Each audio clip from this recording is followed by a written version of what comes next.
Welcome to the live stream, one viewer. Thank you for being so quick about it. So we agreed on a 5-minute break.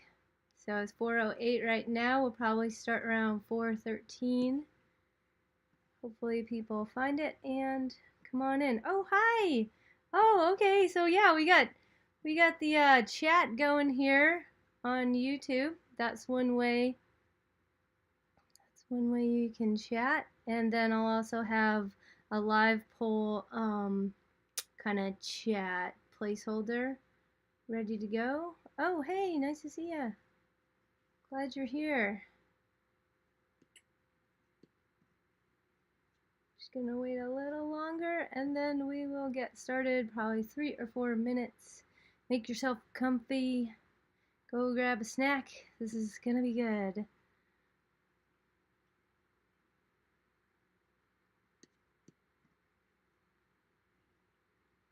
Hello.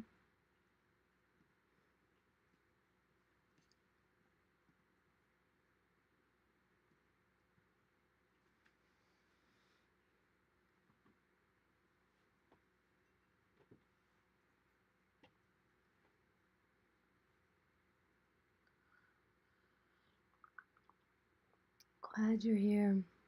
Welcome to the world of dynamical systems theory.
Hey. Dynamical Systems Theory in the Changemaker Lab. Short name DST in the CML. What do you think about that? Oh, thank you. Yes, this is local art. I got it at the Blue Heron Bakery. A local artist who made this. So beautiful. My son picked it out. Two fish kissing there. So cute.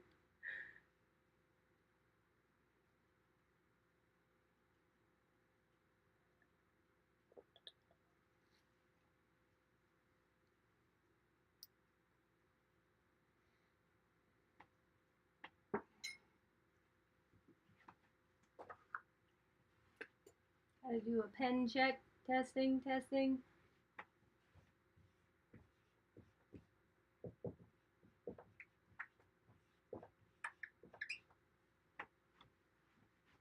DST in the CML.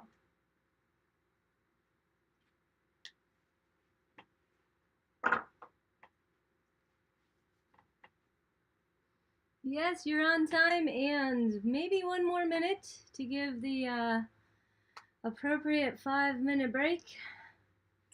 One more little minute, and I will be starting this story with. Oh, yeah, that's a great bakery. Sorry. Anyway, I'll be starting with a little bit of my learning compass, where I'm coming from the math world.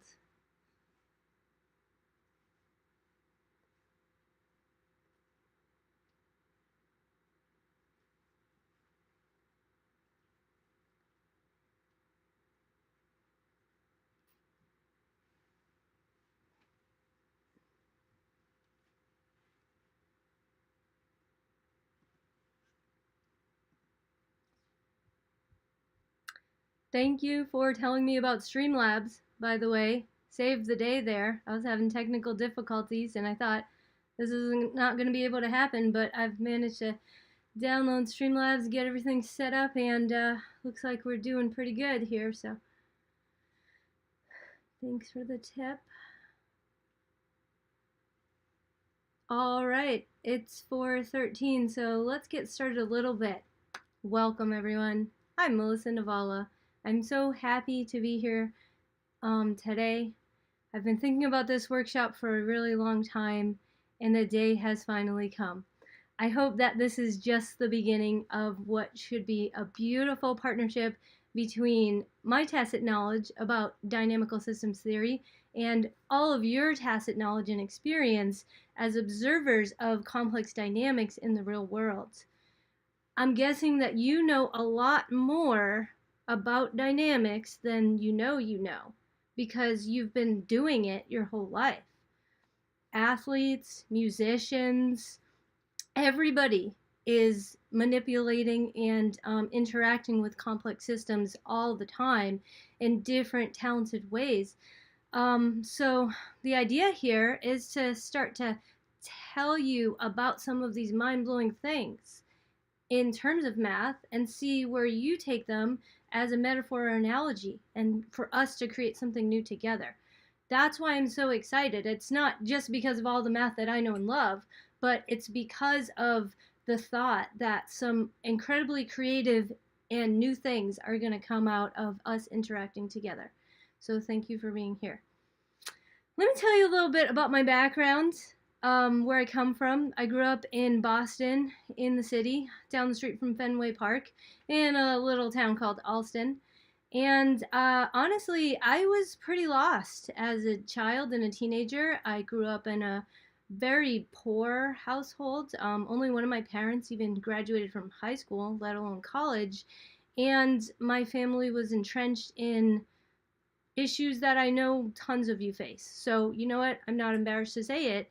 There was major drug addiction going on in the house. There was abuse, there was trauma, there was a hot mess going on all the time. So I was just thrown in. That's where I was born into. And I wandered the streets of Boston all the time. I didn't want to go home. I rode the train back and forth. I hung out at the airport. Anything to not go home. So that's where I came from, and I didn't have much direction. I had no idea what I was going to do with my life.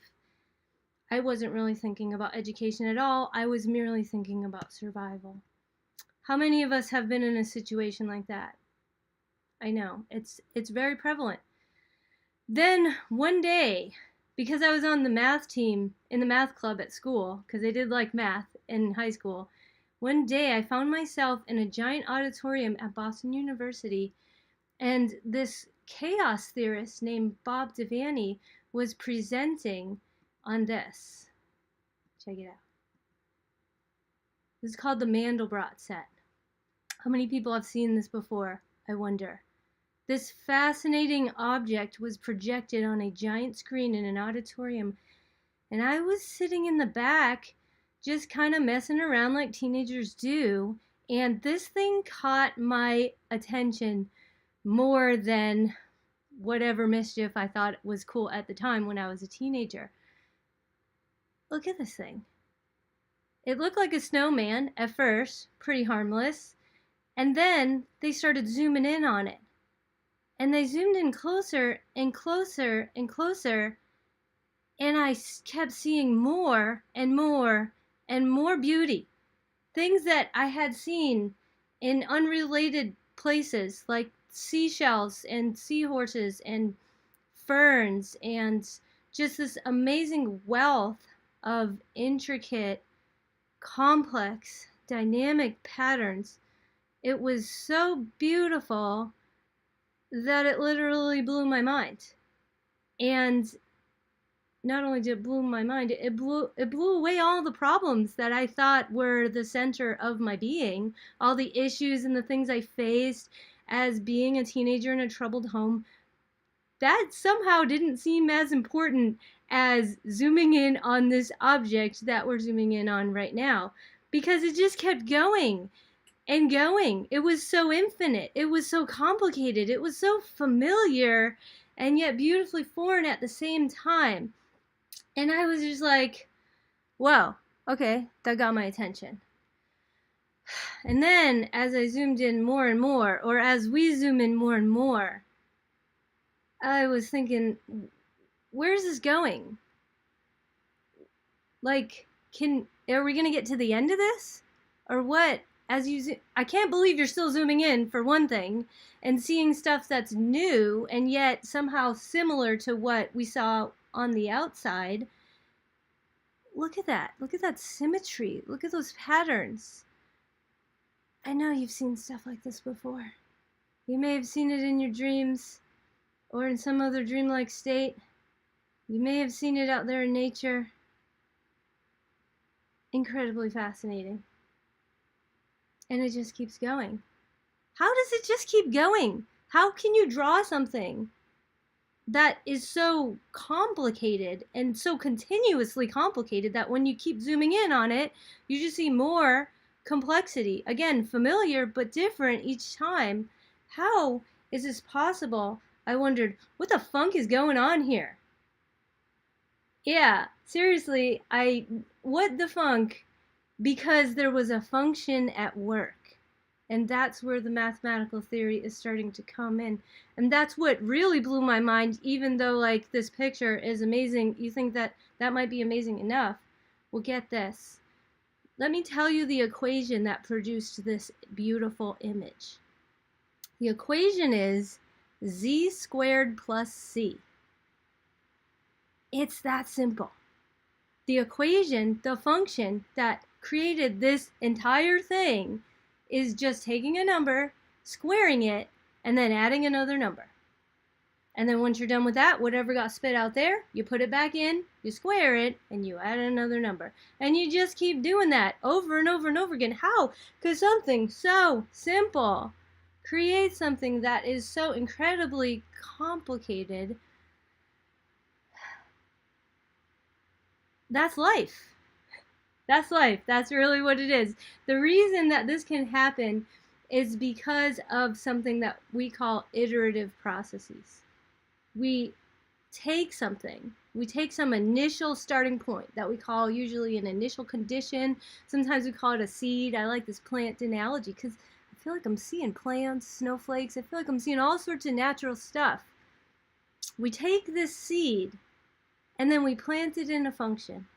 And then whatever comes out, we take that and we put it back in the function. And we put that back in the function. We continue to take the output and put it back into the function and iteratively apply the same very, very simple rule over and over again. And that's how we got that. Z squared plus C. That's all that is. That was like, I was done caring about my problems at that point. And I went to Boston University where my father worked as a security guard, so luckily I could go for free. And wait a minute, is that the same thing that we started with? What the hell?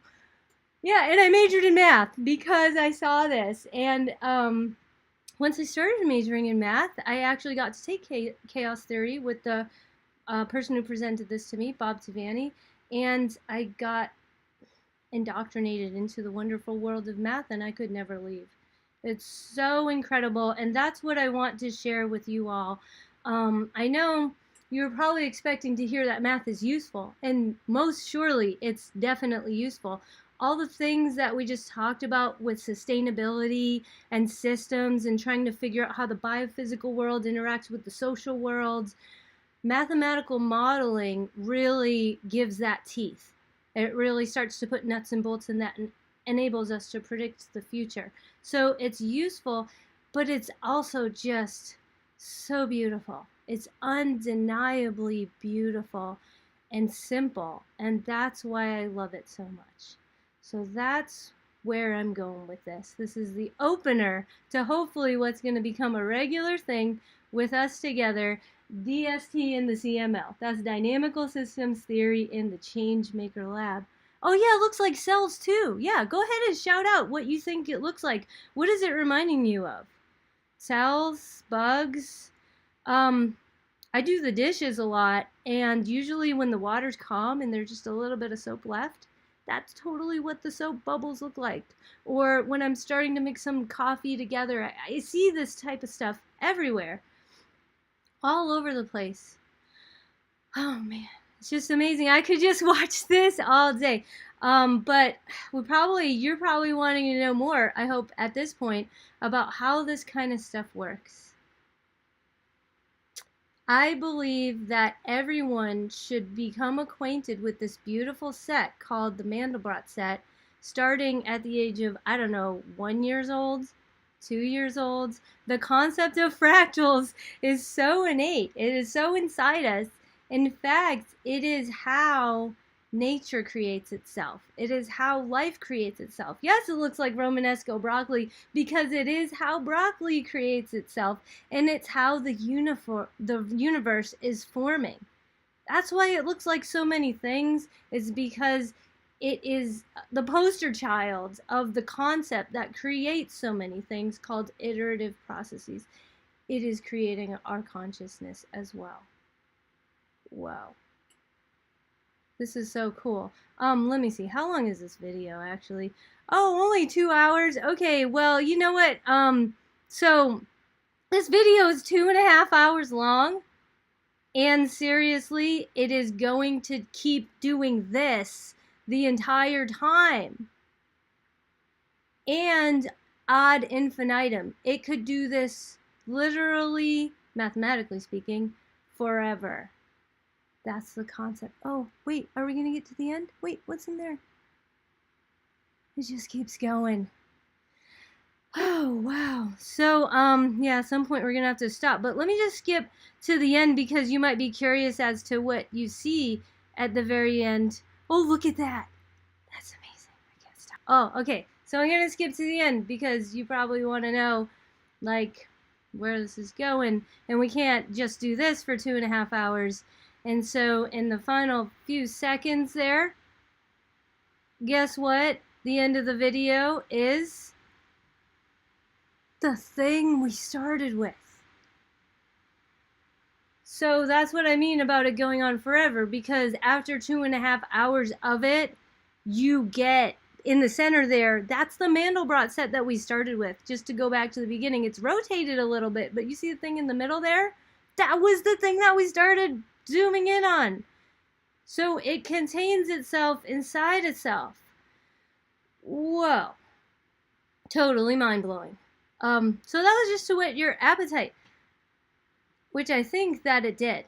Now, if I may, I will tell you a little bit more about my journey, because I am not joking when I say that this fractal saved my life. Okay, remember, I was just a bumming kid bumming around in Copley Square, not doing the right things, not making the right choices, and not having any kind of good leadership to tell me any good hints. But when I saw this thing, it captivated me so much that it led me on a journey which eventually landed me this job after getting a PhD. I'll tell you a little bit about what I did after I saw that. Okay, so I went to Boston University, and I took, one of my first courses I took was called Differential Equations. And so I met some really cool guys here, Paul Blanchard and Bob Devaney and Dick Hall. Glenn's nickname is Dick. And hung out with these guys and learned a lot of differential equations. Learned so much so that I ended up actually working on the second edition of this very book, writing some of the solutions manuals, and just being completely in love with the field of differential equations. After I started learning about that, I started doing some mathematical research. So, and you can too. If you really get into this and you really get excited about this and start to learn math, here's an idea. Here's just a taste of what kind of research might come your way. I worked on this paper under my maiden name when I was a junior in my undergraduate career, and it's called The Reconstruction of Cracks with Unknown Transmission Condition from Boundary Data. Blah, blah, blah. I presented it at conferences under the name Dude, Where's My Crack? You remember that? Dude, Where's My Cart? That was a while ago. Anyway, what it does, the math in this paper allows you to locate cracks inside of a structure that you cannot see the inside of. This kind of math can be applied to bridge engineering, trying to find the cracks that are inside a bridge before the thing falls down, or it can be applied to non-invasive mammograms. So instead of being really uncomfortable to get a mammogram, we can use this kind of math to kind of figure out and locate tumors in a more comfortable way. So that was That was in the field of partial differential equations in the subfield called inverse problems. After that, I went on to graduate school at the University of Washington in Seattle in the Applied Math Department. And I did a lot of research there where I started to fold in stochastic considerations. So it's not just as simple as that original func, z squared plus c, but there might be other things besides the functions that determine dynamics. There's all sorts of noise. In math, we call noise stochasticity. And this paper that I published with my advisor, Hong Chen, was about revisiting the logistic model and understanding that stochastic noise can cause populations to go extinct, even though they were expected to go to their carrying capacity. Analyze that. After that, I did some more research with Hong in which we started to talk about non-equilibrium thermodynamics and bistable switching. And that's kind of where you switch between one thing or another and you flip-flop between it, determined by the noise. And after that, we did some more research about cycles. So we kind of went in along a journey of looking at more and more complicated problems in dynamical systems, and seeing how stochastic fluctuations and noise kind of fold into that process.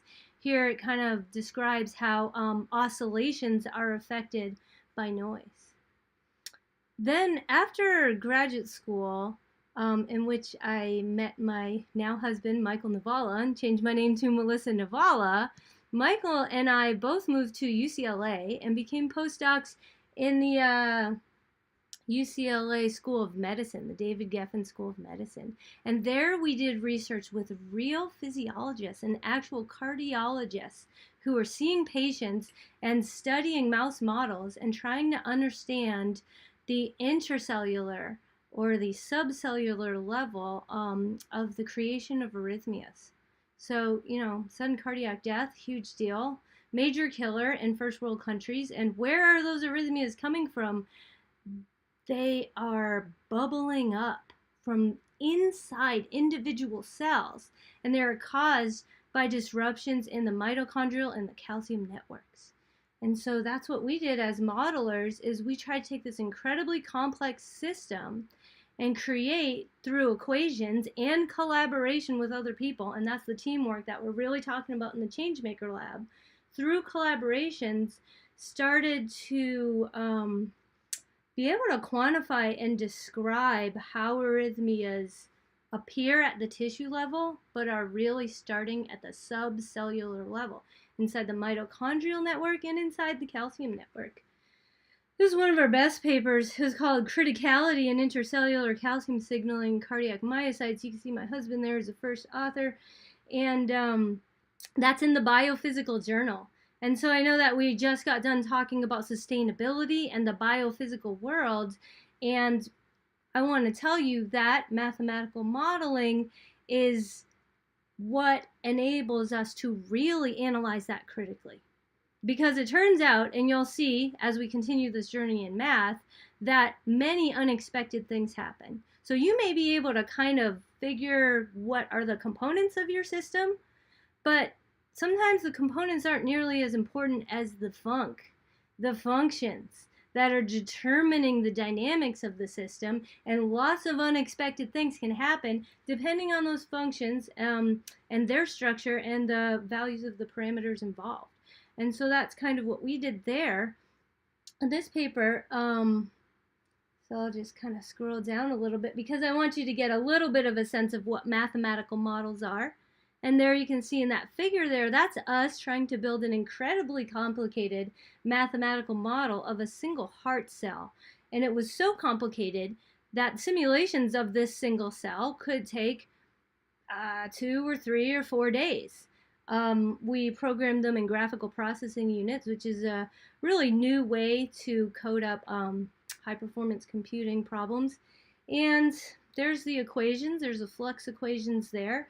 And we got these beautiful images. I kind of like to show this slide here because these are the images that I want. This kind of dynamics is what I want to try to explain to you all and have you come back at me with your experience of them.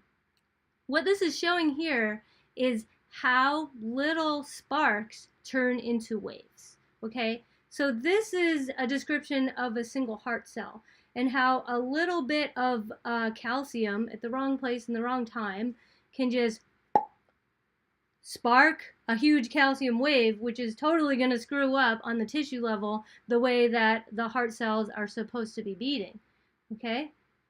Actually, I have some videos. I could show you the videos of those.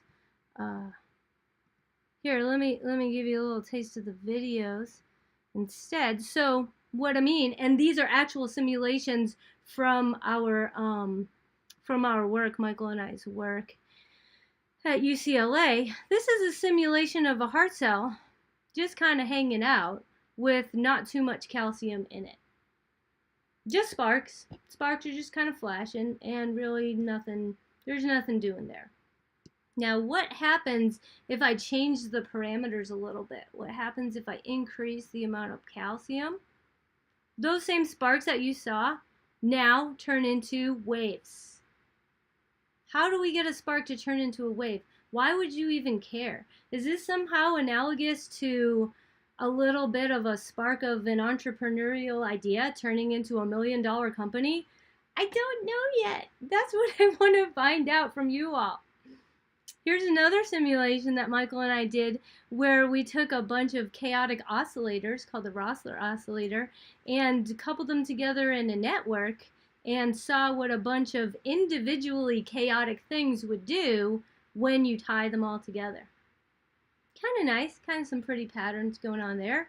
Now let's take those same oscillators where they all start pretty much at the same place, and let's change the parameters a little bit. Let's change the coupling a little bit. Now all of a sudden, those same chaotic oscillators that were just creating this, weird innocuous pattern is now somehow creating these crazy nodes.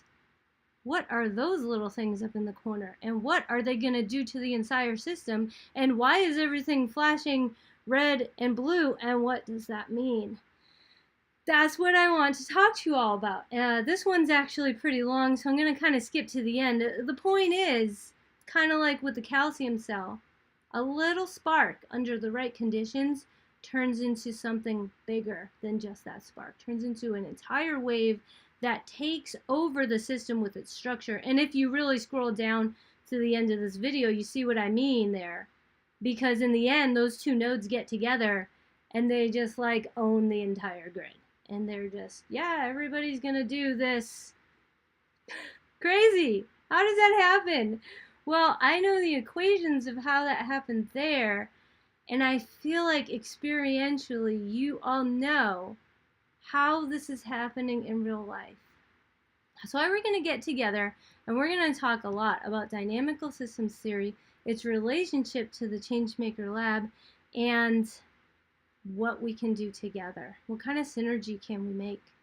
By the way, those two simulations I just showed you were part of some work that my husband did with a very famous chaos theorist, one of the founding fathers of chaos theory, Ralph Abraham. Hi, Ralph.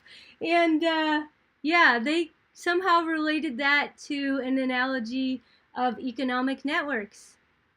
And there you go. It's possible to relate to things that are going on inside the real world, the world of economy, the world of organizational behavior, the people world. That's what I want to do, is bring this math to the people world. But first, we all have to start to share a common language. And we're going to start that by talking about fractals. Okay, so I want to use this board a little bit to get you up to speed on the concept of a fractal. And here is the canonical example, the classic example that people talk about when they want to introduce fractals in layperson terms.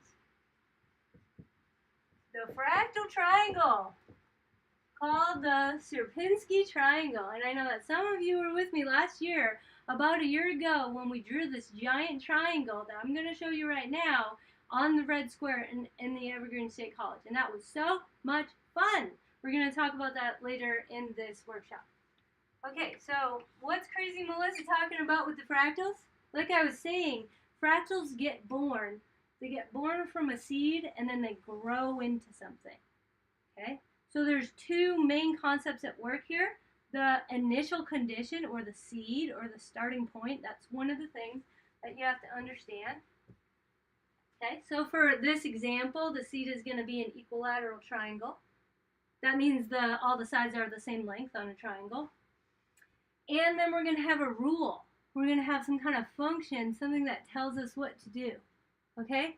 So for this one, I'm going to tell us as a rule is I'm going to find the midpoints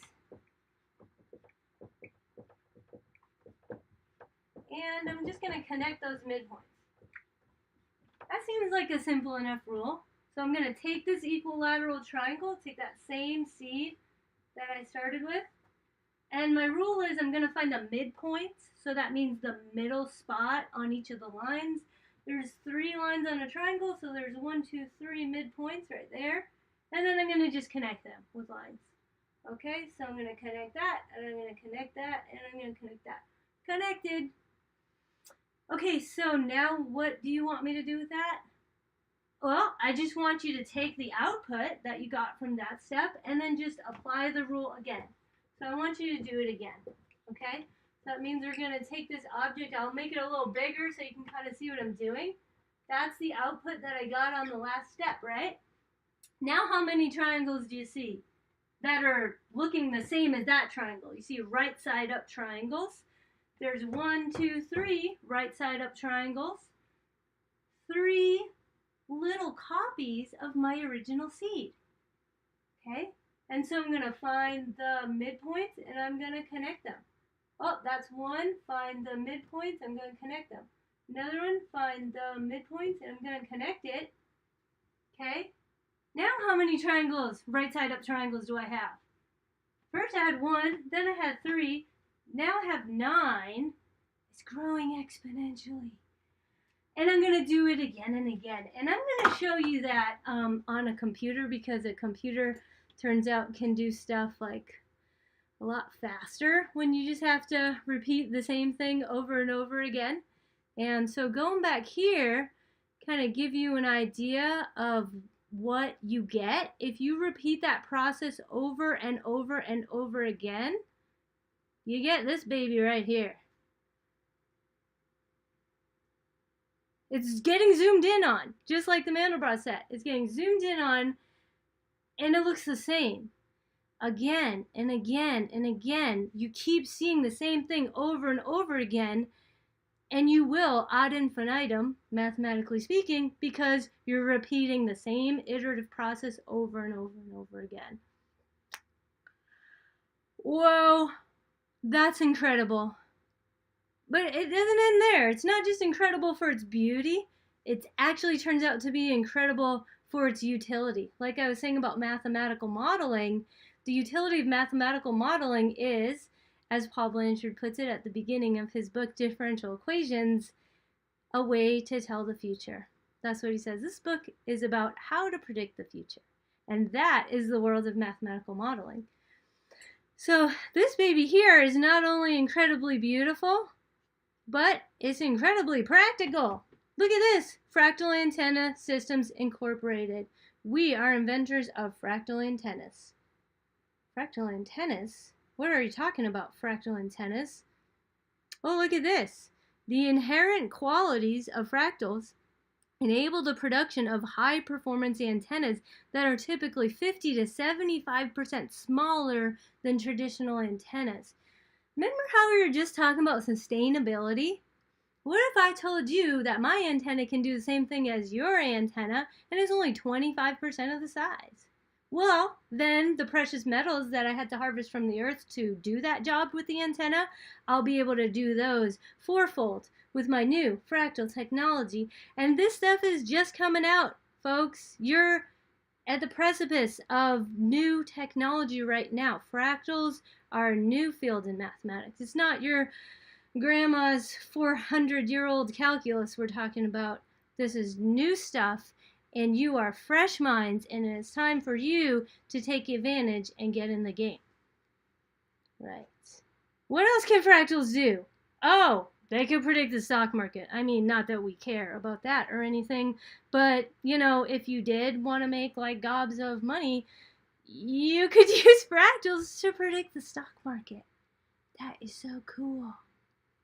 Here's a trader's guide to using fractals. And look, the date on this article, January 13th, 2020. That's what I'm talking about. This stuff is new, hot off the presses, and there's lots of room for growth. There's lots of new stuff that we can create together, which is why I'm so excited about it. Okay, so back to this a little bit. I just want to show you as a resource that there's this amazing resource for you called the Fractal Foundation, fractalfoundation.org. Thank you for being there because you are so cool. Go on this website and explore fractals, and they even have this really cool online fractal course. So if you're curious and you want more and you want it this weekend, just go ahead and start going through that fractal course, fractalfoundation.org. And inside the fractal course, this is the fractal course. I've popped it open in a separate browser here. It's also going to explain to you what fractals are. It's also going to give you some of the fractal applications that I talked about. Fractal cooling. Look at that. A fractal heat exchanger etched in silicon. So it turns out fractals are freaking geniuses. Nature already knows it. That's why this looks like a river. That's why this looks like your blood vessels. Because fractals optimize the transfer of things. They make the heat go away from the thing that doesn't want to get too hot as fast as possible. They optimize the transfer of nutrients. That's why mycelial networks and root networks look fractal, is because they're optimizing the transfer of fluids, nutrients, power, heat. Yeah, I know. There's the fractal antenna that I was talking about. There's the Sierpinski triangle, the canonical example for math class inside of an antenna now. They're using them in my cell phone. That's one called the Sierpinski gasket. It's kind of like a square version of the fractal triangle that I introduced. Oh man, this is so cool. I'm so excited. Fractals in nature, obviously. Fractals in the body, rivers, lightnings, neurons, spirals, spiral galaxies. Like I'm saying, they're everywhere because this is how nature creates itself. This is how it works. And we're finally getting to see inside the Pandora's box here by learning about fractals. They're just mind-blowing and I just love them. Here's a fractal tree, okay? Similar to the triangle rule that I showed you on the board there. The thing that we start with is a stick, and then we say when you get to the top of the stick, split. And then if you see tops on those sticks, split, and just keep splitting, right? And then it looks like a tree. Now, when I play with this here, it kind of gives you an idea of what I mean when I say parameter manipulation. Because somehow the positions of these little things here are spoken to in terms of like some number in the function that we're iteratively applying. And depending if that number is this, or depending if that number is that, I'm going to get different stuff. I'm going to get a stalk of asparagus, or I'm going to get a broccoli, or many other things. Wow. So I can get so many things at the same time with the same function, just changing some, just tuning some little knob. And that's what mathematics calls control theory. I can't wait to tell you about all this stuff. Chaos, strange attractors, fractal dimensions. There is a wealth of knowledge that mathematics is waiting to unveil to you. Yeah, it turns out that fractals have their own dimensions, and those dimensions are not numbers. They are numbers. They're not whole numbers, though. That triangle that you see on the board there lives somewhere between dimension 1 and dimension 2. Somewhere in between, in a non-integer dimension, that's where fractals are existing. Okay, so we're super excited about this, right? let's do this. Let's apply this to the Changemaker Lab and really start to get going. That is why I have spent so much time to try to start writing a book for you all. No, it's not really me writing a book for you. I like to think of it as us writing something up together. This is what I want us to create together. And I just started it this week, and I think this will go on all year, next year. Let's just keep this rolling and see where it goes together. I call it Dynamical Systems Theory and the Changemaker Lab.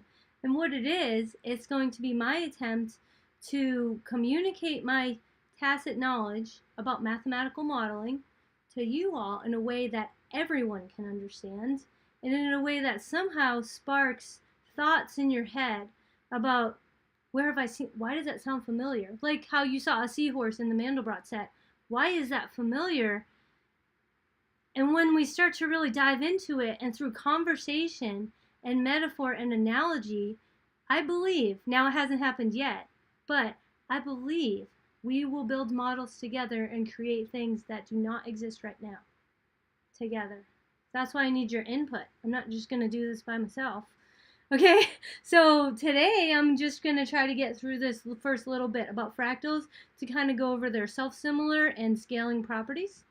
And moving on, I'd like to talk to you about iteration, the concept of feedback, how continuous change creates exponential growth and decay. We see those in what we're talking about the mortgages and compound interest. Then we can talk about stability, equilibrium theory, system control, chaos theory. We've had enough of just saying the chaos. How about we start to really dive in and talk about what chaos is mathematically? Networks, that's what I showed you in my calcium videos there with all the sparks turning into waves. That's what we would call mathematics self-organized criticality and emergence. How do things emerge? How do ideas emerge? How do companies emerge? And what do fractals have to do with it? It turns out during that emergence process, you find mathematically fractal structures. That's spoken to in some of the papers that I published at UCLA, and it's so amazing that it all comes back to fractals. Okay, so this document is available to you. I'm not going to read it to you right now. Here's what I kind of tried to illustrate on the board. And in the last little bit of class here, what I want to do is I want to just go through the two really special defining properties of a fractal. The first one is self-similarity. And that means that we see a smaller copy of an object inside itself. And that's what we did with the triangles. You see the triangles right there. We started with one, and then it turned into 3 smaller ones. And then it turned into 9 even smaller ones. And so fractals contain themselves inside themselves. It's something called self-similarity. Okay? That's about as far as I want to explain. And now I want to hear from you. Here's my first activity, and I'm going to open up the live polls right now. So the same place that you found this link, right below the link to the live stream, you can find the usual live poll link, pollev.com/collegemathlive. And I'm going to turn on our first poll. And I want you to think about something that's self-similar. What is something that has a smaller version of itself inside itself? This is a question for you right here. Okay, so everyone start thinking while I get that poll fired up.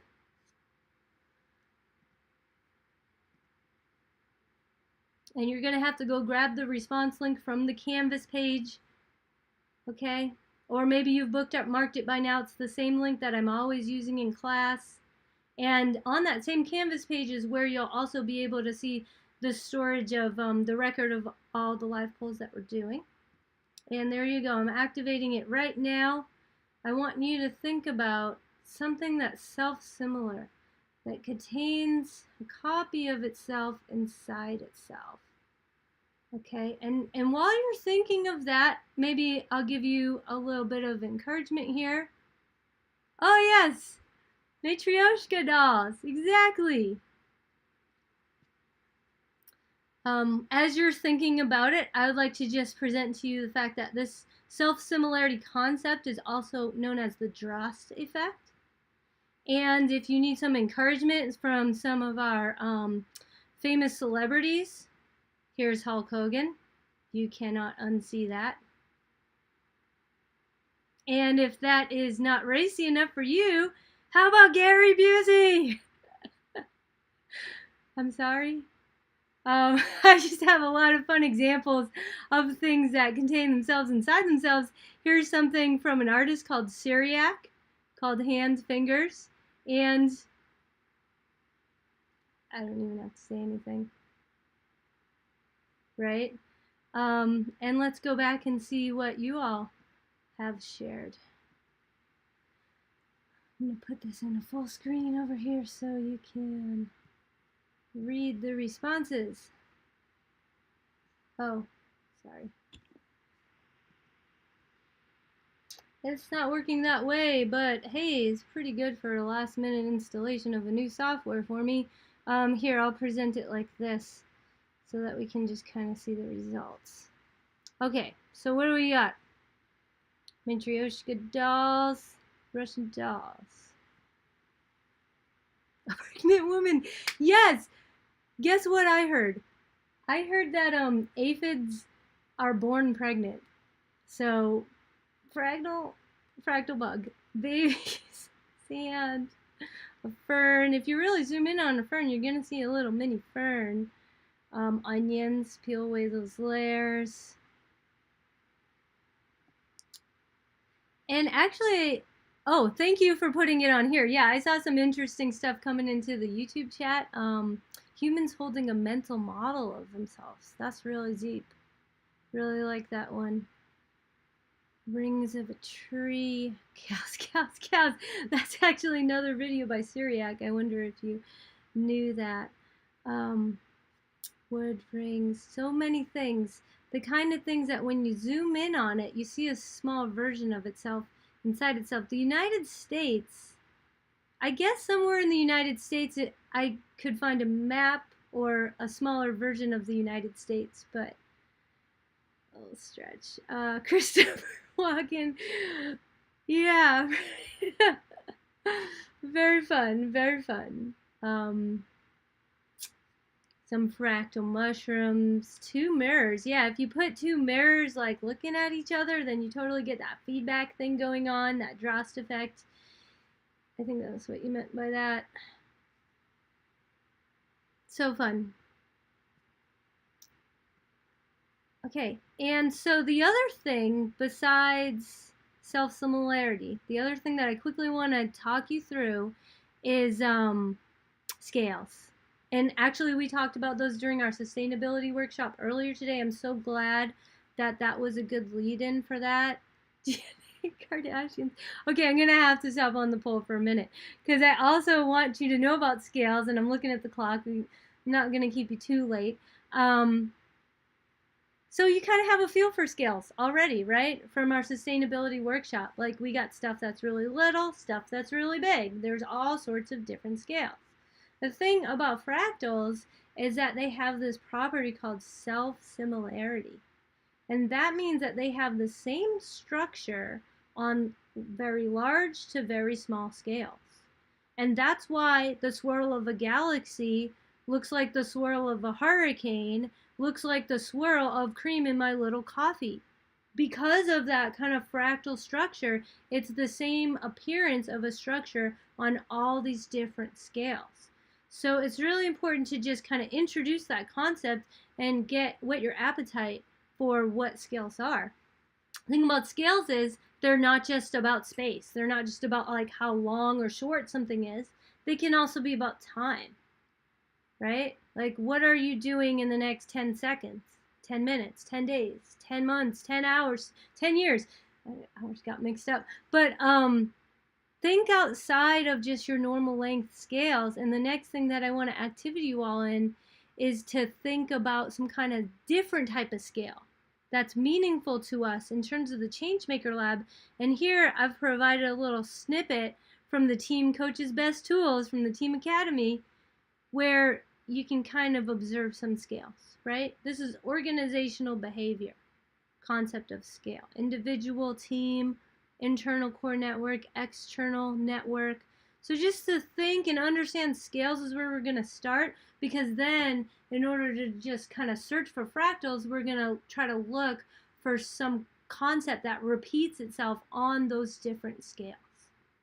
Okay, so that's why my next question to you is, what kind of different skills do you have? What is a skill that's important to you? In business, Changemaker Labs, some other aspect of your life? Just gonna switch over to that next poll and kind of see what you all are thinking just in terms of scale. And so glad that we just had that sustainability workshop, because we had some good examples of variety of different scales there.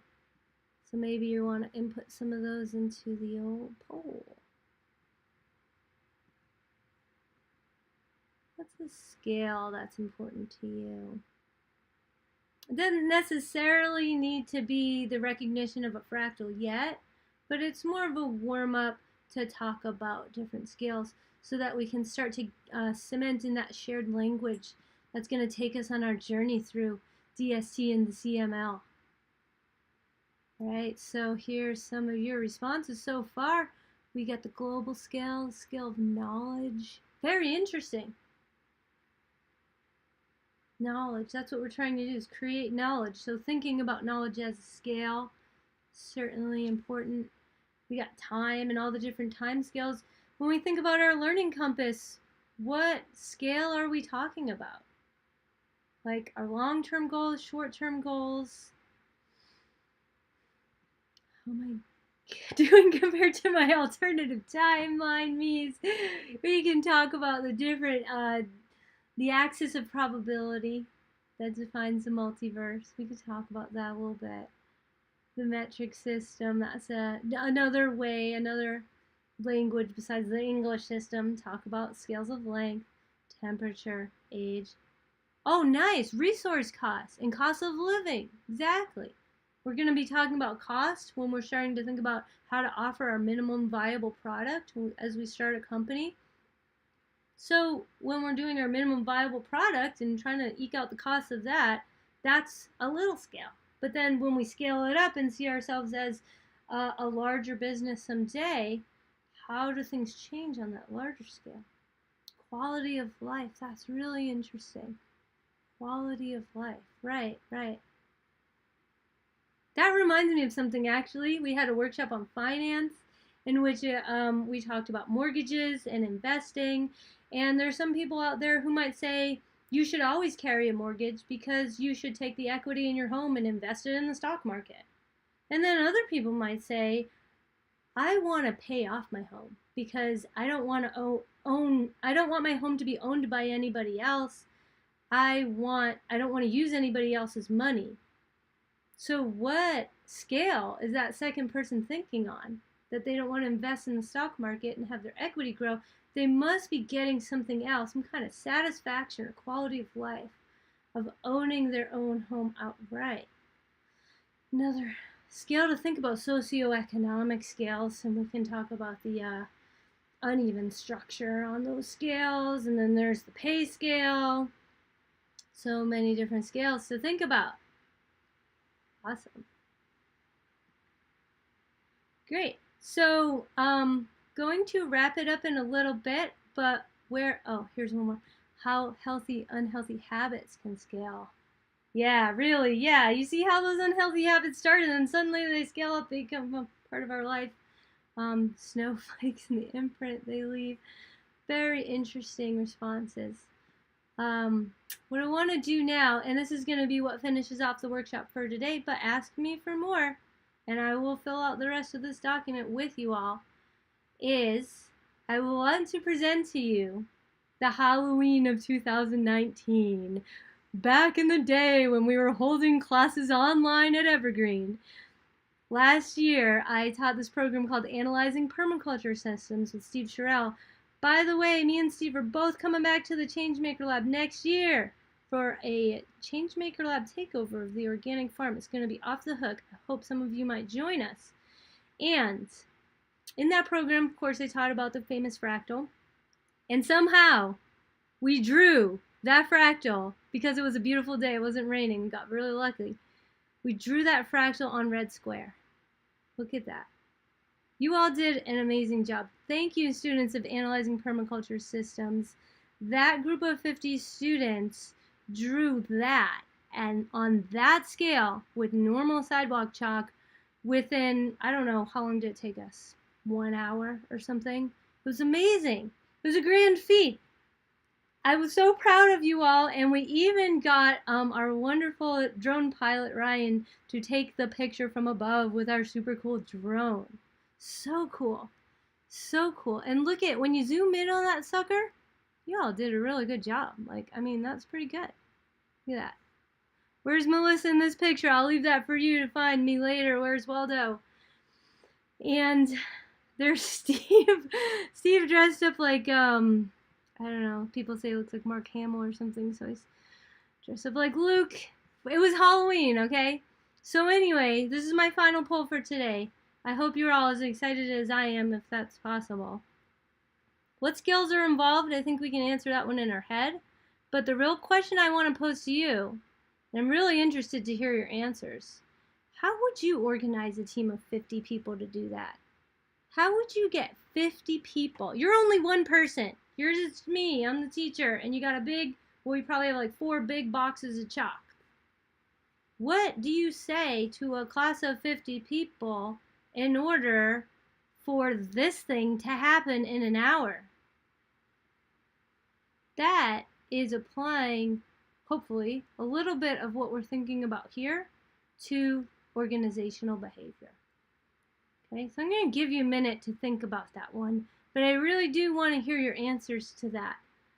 Because I myself was pretty scared, and I was like, I want this to happen, but I don't know how, and somehow, and I really have to thank the students, somehow that happens. Now you're the boss. How are you going to get that to happen? How do we get stuff to happen in the Changemaker Lab? Why does Melissa think the Changemaker Lab is so awesome? Because I see fractals. I see fractals in the structure of the Changemaker Lab, and from what I know about the amazing properties of fractals, I know that knowledge creation and transfer is being optimized in this new innovative structure called the Changemaker Lab. That's why I'm so committed to this new way of learning on this adventure with you all. That's why this is happening. Okay, I'm going to open up that poll. I want to hear from you, and try to keep it, to like 1 or 2 sentences, not a big paragraph, if you can. How would you get people to make that fractal? You got 50 people and 4 boxes of chalk. Does what you say to them somehow involve fractal concepts? I don't know. It's up to you. I've got the poll active, and I'm going to wait for your responses.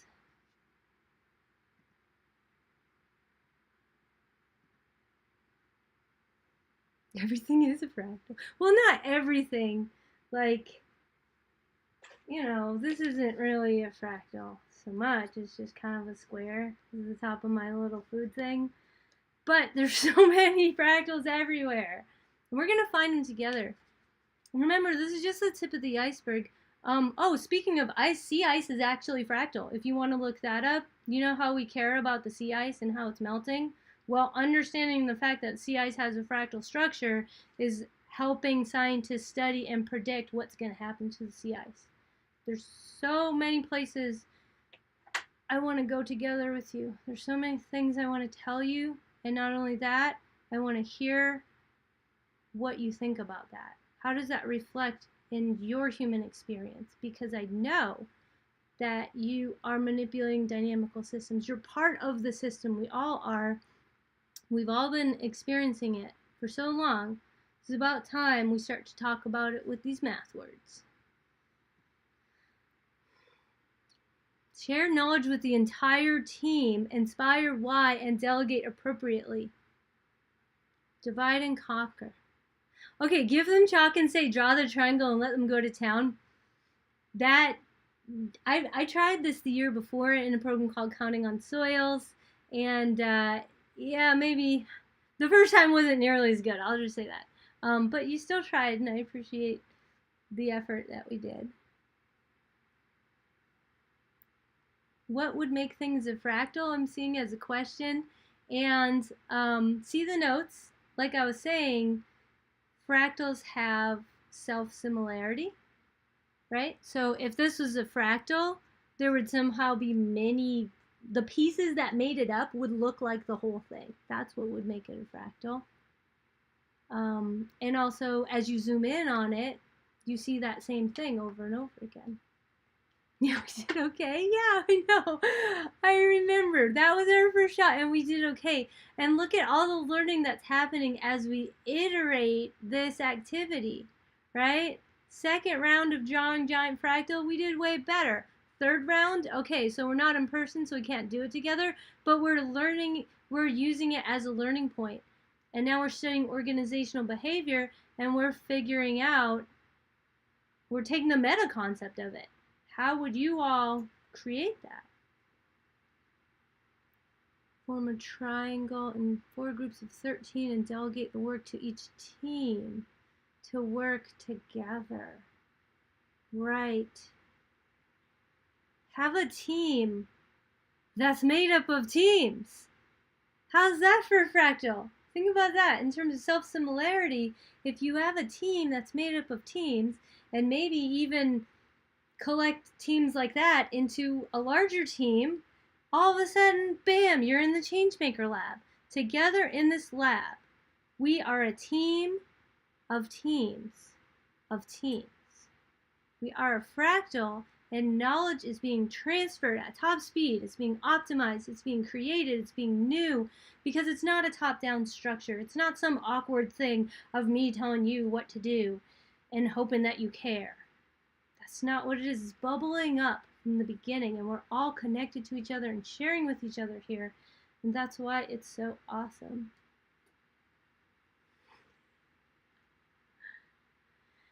Okay, great. So 5:10, only went over a little bit. That's not so bad.